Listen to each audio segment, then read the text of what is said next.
Beezie Madden, you were the judge today. How is it to act as a judge when you are used to being the competitor? Well, it was fun. We were very lucky we get to judge the final here, so we really got to see the best of the 4 and the 5-year-olds in this area, so it was fun to do. You saw them for the first time? Yes. What do you think of today's performance of the young horses? I thought promising. You know, there were some very good individuals in the 4-year-olds and the 5-year-olds. It's difficult with young horses, I think, because one day they can look like a superstar and another day not, and maybe neither one means anything. But I think there were plenty today that showed a lot of promise. And you only have 1.5 minutes to judge. Yes. Is that enough? I mean, it's difficult for sure. Like I say, you know, some of them are so. It's hard to pick out what's a problem because they don't have a lot of experience, and what maybe is a potential fault or something. But I think that's the difficult part, is judging from, you know, they're all going to make some mistakes, and whether the mistakes are because they actually have a fault or because they're just a little inexperienced. That's the hard part. I understand. And is it possible that a very experienced rider can hide the shortcomings of his horse?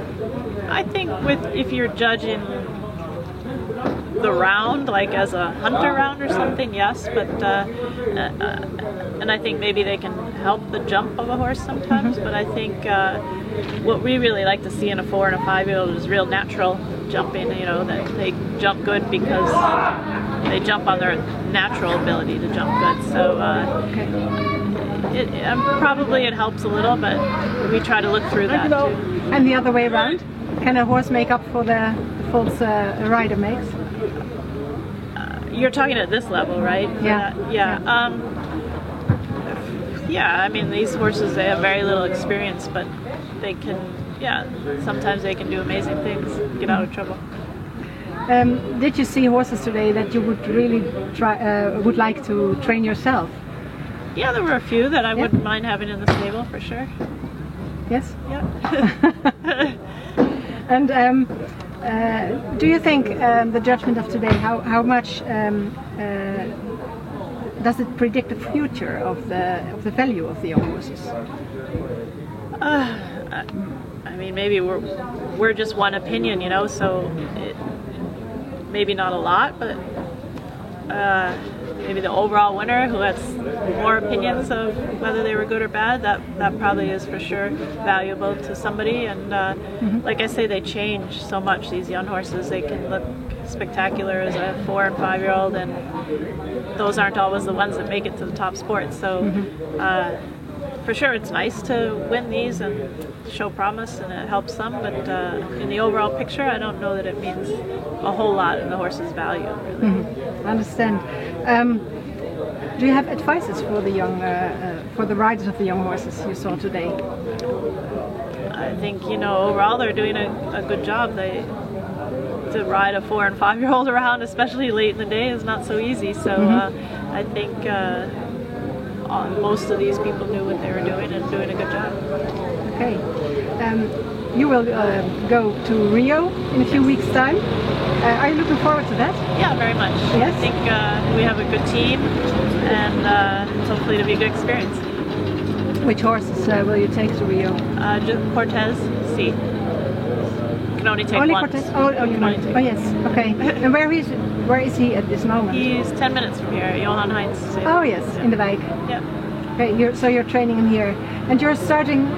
You will ride here as well at the Wolden Cup. I have 2 horses I'm breeding there. Wolden. And which ones will you ride there? I have an 8-year-old named Coach that actually came right from this area, and another 9-year-old stallion that actually I've never shown before, so this will be the first time. Oh, that will be a surprise. Yeah. Yes, okay. And when you go to Rio, well, you have had a wonderful career already. You've won so much. What does it mean to you to go to Rio? It's always exciting to go to the Olympic Games and represent your country. It's a real honor. It was a big goal of mine.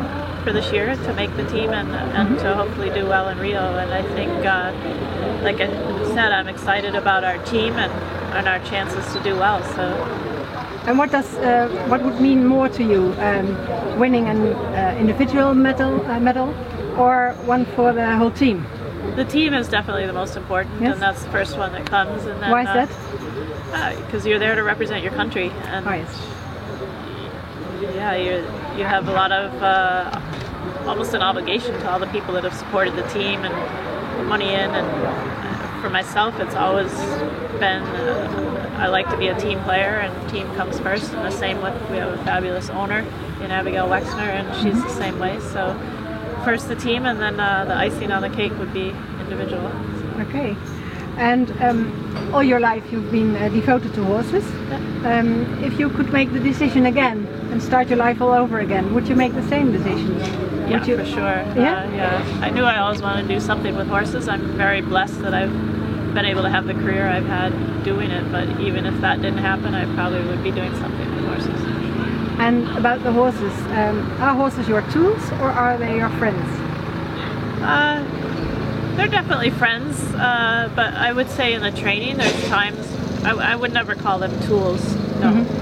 But for sure they have to do the sport, and I think mostly they enjoy it. So they're friends that it's a partnership. You have to work together, and it's a working partnership for sure. Thank you very much. I wish you all the luck in Rio. Thank you. Thank you.